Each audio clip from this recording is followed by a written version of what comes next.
दोस्तों, आज की पुस्तक 7 स्पिरिचुअल लॉज ऑफ सक्सेस जो डॉक्टर दीपक चोपड़ा द्वारा लिखित है।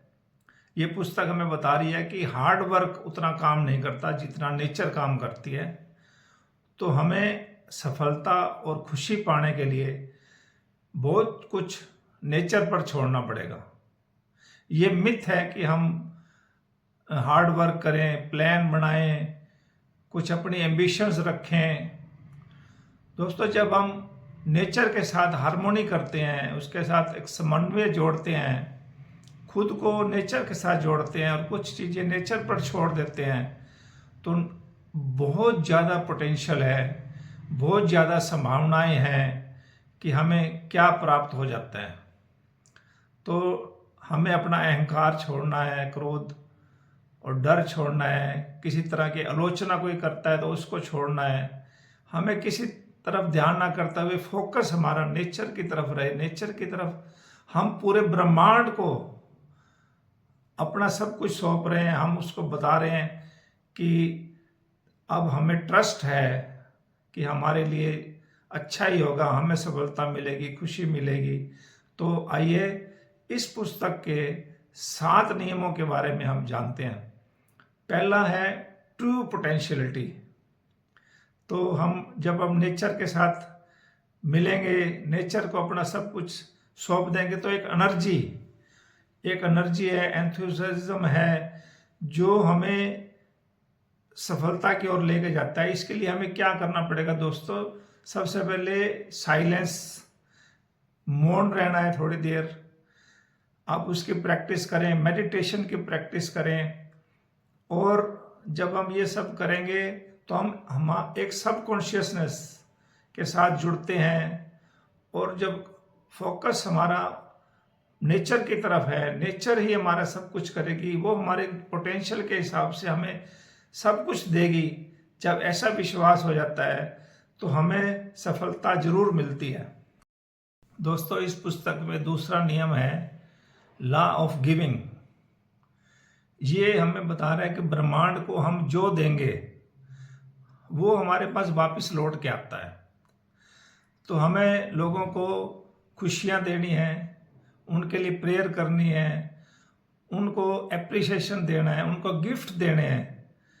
तो जैसा हम देते हैं वैसा ही हमारे पास वापस आता है, क्योंकि ये एक चक्र है और ये एक्सचेंज होता रहता है।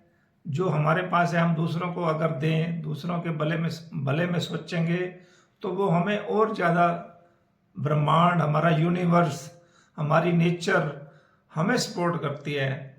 तो ये दूसरा नियम हमें बता रहा है कि दूसरों को गिफ्ट दें, दूसरों को सराहना करें, दूसरों के लिए प्रेयर करें, दूसरों को ग्रेटिट्यूड दें। जो आपको मदद करते हैं आप उनके लिए ग्रेटिट्यूड की भावना रखें। तो ये सारी चीज़ें हमें बता रही है कि हमें देना आना चाहिए, लॉ ऑफ गिविंग। तो हम इससे भी सफलता।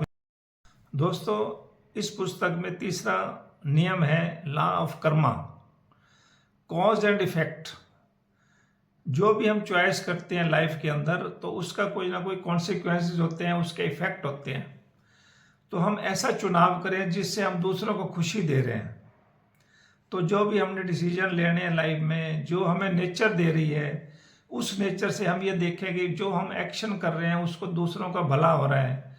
तो ये नियम हमें सिखाएगा कि हम कैसे बीज बो रहे हैं और वैसे ही फसल आती है, वैसे ही फ्रूट्स आते हैं। तो हमें प्यार के, मोहब्बत के और दूसरों के भले के बीज बोने हैं, ताकि उसके रिटर्न में हमें अच्छे फ्रूट्स मिले, खुशी मिले, सफलता मिले। तो ये तीसरा नियम हमें बता रहा है कि कॉज, हर चीज़ का कॉज का इफेक्ट है। तो इसलिए जो भी आप चॉइस करें, जो भी आप कॉज करें, तो उस कारण के पीछे उसका जो रिजल्ट आएगा वो अच्छा ही आएगा, अगर आप अच्छे को बीज बोते हैं तो। दोस्तों, चौथा नियम है लॉ ऑफ लीस्ट एफर्ट्स।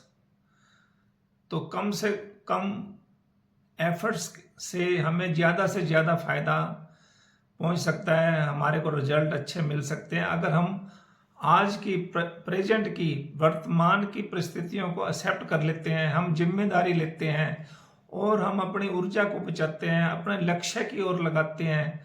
तो ये हमें बता रहे हैं नियम कि जब हम लीस्ट एफर्ट्स में काम करेंगे, जो हमें ब्रह्मांड दे रहा है हम उसको एक्सेप्ट करेंगे, तो हमें और ज़्यादा खुशी मिलती है, सफलता मिलती है, हमारी एनर्जी बचती है, उस एनर्जी को हम अच्छी जगह लगा सकते हैं। ये हमें ये चैप्टर बता रहा है। दोस्तों, इस पुस्तक के 5वां नियम है law of intention and desires. तो दोस्तों, ये बता रहे हैं इस चैप्टर में राइटर कहता है कि जो हमारी इच्छाएं हैं, जो हमारा लक्ष्य है, वो यूनिवर्स को दे दें। एक लिस्ट बना लें और वो हम यूनिवर्स को दे दें। उसके बाद यूनिवर्स अपना काम करता है। हम अपना उसके ऊपर ध्यान लगाएं, फोकस रखें और हमारे एफर्ट्स भी उधर ही रहें। लेकिन हमें ये करना है कि जो हम एक्शन लें, जो हम चॉइस करें, वो हम दूसरों की खुशी के लिए करें, प्यार के लिए करें। हम दूसरों को कंट्रोल करने के लिए ना करें। दूसरों के ऊपर पावर ऐसी ना मांगे कि हमें इसके ऊपर कंट्रोल करना है। हमें दूसरों को प्यार देना है, खुशी देनी है, दूसरों को सफल करना है। और जो ये लक्ष्य लेकर हम चलते हैं तो यूनिवर्स हमारा भी सपोर्ट करता है और हम सफल होते हैं। अगला नियम है लॉ ऑफ डिटैचमेंट, अनासक्ति का नियम। इस नियम में हमें बताया जा रहा है कि हमें बहुत ज़्यादा पोजेशंस इकट्ठी करने के लिए कोई ऐसे हमें ध्यान नहीं करना है। हमें अपनी इच्छाओं को ब्रह्मांड को बताकर आराम से रहना है, सहज होकर रहना है। बाकी काम ब्रह्मांड को करने दें, यूनिवर्स को करने दें। और यूनिवर्स के अंदर तो बहुत ज़्यादा पोटेंशियल है, बहुत ज़्यादा पॉसिबिलिटीज़ हैं, अनंत पॉसिबिलिटीज़ हैं। तो ब्रह्मांड हमारा ध्यान रखता है, वो हमें अच्छे फ्रूट्स देता है। हमें फ्रूट्स की तरफ नहीं सोचना, हमने सिर्फ उन अपने एफर्ट्स को करना है जो हमें ब्रह्मांड कह रहा है।